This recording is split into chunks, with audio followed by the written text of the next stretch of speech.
Siapa bilang anak pang tak punya adab dan jiwa sosial?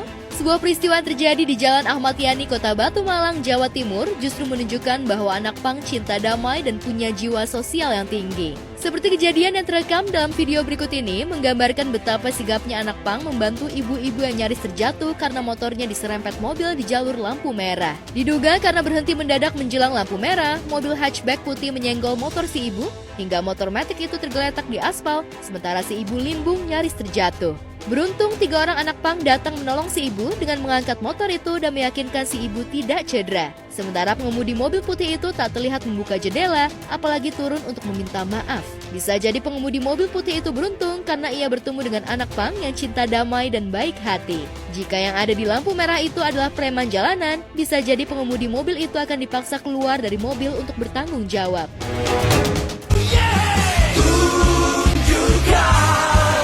Bahwa kita semua bersaudara. Luka mereka, luka kita semua. Tunjukkan oleh kita derita yang ada, derita kita jua.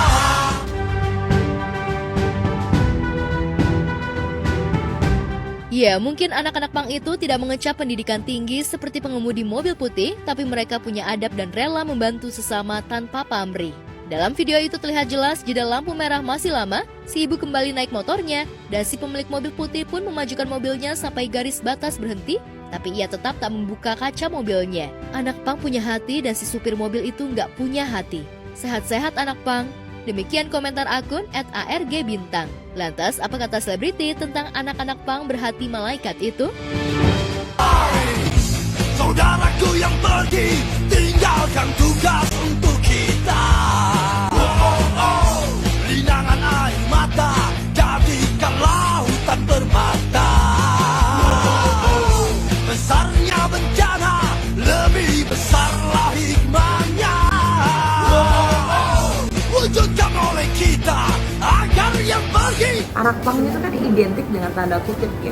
Tapi di momen ini itu ada sisi untuk mungkin refleksnya dia, sisi kemanusiaannya dia untuk membantu ibu-ibu yang lagi sedang terjatuh dari tabrakan mobil ya. Saya salut dengan adanya anak pang yang identiknya anak-anak pang ini brutal dan tidak mempunyai etika attitude ya, tapi dia mempunyai rasa hati jiwa yang berkemanusiaan yang tinggi. Semua itu tidak bisa melihat seseorang itu dari penampilannya, karena terkadang justru yang lebih kelihatan preman dia lebih punya hati nurani dibanding yang berdasi.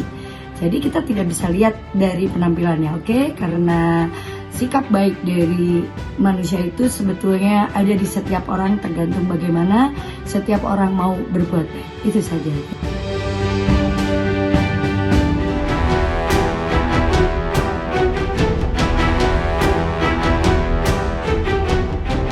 Beralih ke Jakarta Timur, sebuah peristiwa yang bikin geger sebagian warganet terjadi di sebuah warung kopi yang cukup ramai pengunjung. Video yang diunggah oleh akun @memomedsos itu memperlihatkan seorang pria tengah mencoba menghidupkan motornya yang diparkir di depan warung kopi. Saat di starter diduga karena gas nyangkut, tiba-tiba saja motor itu melaju liar ke arah dalam warung kopi hingga menabrak meja dan kursi terdekat. Beruntungnya meja dan kursi yang ditabrak itu tengah kosong sehingga tidak ada orang yang cedera. Namun pengunjung warkop di meja berikutnya nyaris keseruduk motor itu.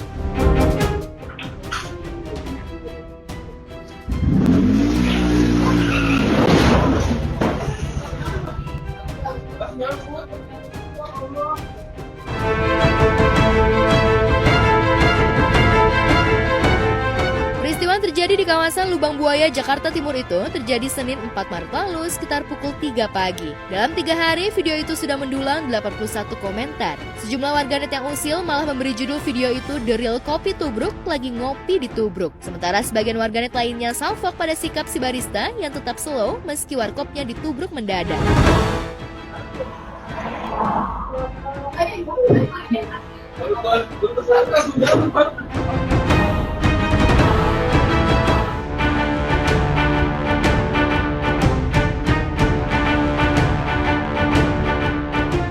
Sidang kasus penipuan dan penggelapan yang menahbiskan Christopher Stefanus Budianto alias Steven sebagai terdakwa kembali digelar di Pengadilan Negeri Jakarta Selatan.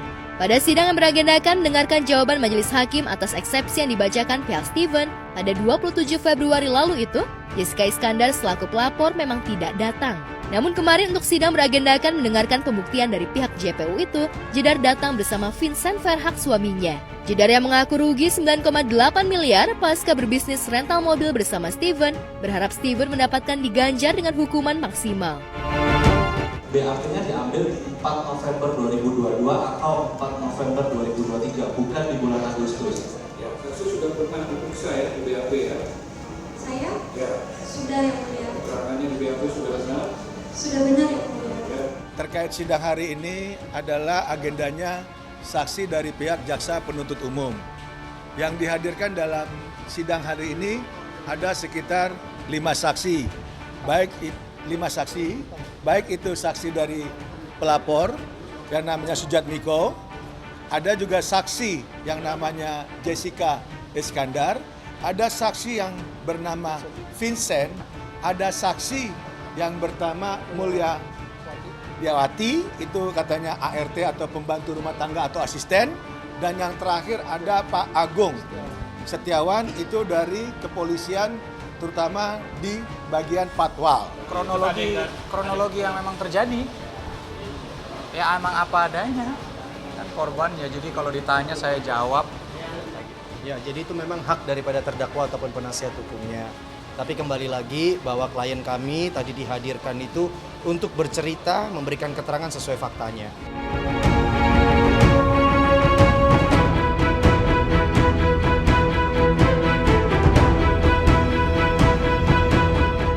Jelang bulan Ramadan, Kartika Putri seolah ingin menyudahi perseteruannya dengan Dr. Richard Lee. Perseteruan mereka yang dipicu oleh review Richard Lee terhadap skincare yang dipromosikan Karput itu telah menciptakan drama panas sejak 4 tahun lalu. Mereka saling lapor dan terlibat perang urat saraf di depan awak media. Bahkan Karput sempat merasa di atas angin lantaran kasus dugaan pencemaran nama baik yang dilaporkannya berhasil menahbiskan Dr. Lee sebagai tersangka. Sebaliknya, laporan Dr. Lee terhadap Karput di Polda Sumatera Selatan tidak diproses lebih lanjut. Saat Dr. Lee dipenjara karena dugaan akses ilegal terkait bukti yang sudah disita polisi, Karput dan Habib Usman suaminya sempat menyatakan Dr. Lee telah menerima balasan atas perbuatannya. Tapi siapa sangka saat Karput berharap laporannya dilimpahkan ke kejaksaan karena sudah P21, Dr. Lee justru menang pada sidang pra-peradilan yang digelar di Pengadilan Negeri Jakarta Selatan November 2022 silam. Kemenangan itu membuat status tersangka dalam kasus pencemaran nama baik dan akses ilegal otomatis gugur. Bukannya berdamai, setelah itu Karput dan Dr. Lee masih getol saling sindir. Bahkan saat Karput mengalami penyakit kulit, Dr. Lee terkesan mengamini pernyataan netizen yang menyebut Karput kena azab akibat gengsi minta maaf setelah berbuat salah. Lalu benarkah setelah disentil netizen dan Dr. Lee, Karput mendadak ingin bertabayun dengan dokter kecantikan asal Palembang itu? Saya nggak menilai, ya saya sendiri saya ngerasa terzolimin. Mungkin dia sendiri juga merasa terzolimin. Tapi kan masyarakat bisa menilai. Nah, saya kasih saran juga untuk mbaknya. Mbaknya mungkin juga bisa introspeksi diri. Kalau yang ngomong cuma 10%, oke. Tapi kalau ngomong 90%, mungkinlah bisa introspeksi diri. Mungkin apa yang salah dari diri saya. Jangan menyalahkan gara-gara Dr. Richard 90% orang ini menghujat saya semuanya.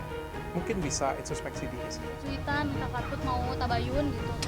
Ya itu ya, jadi yang gini, dia kan selalu overclaim kalau dia itu menang di perkaranya dia.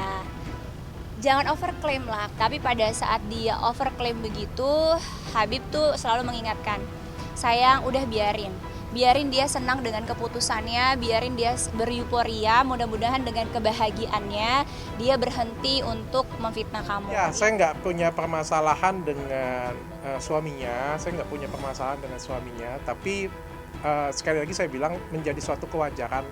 Cerita ini akan saya ingat sampai kapanpun, apalagi setelah kejadian semuanya ini beliau memilih diam, tidak minta maaf.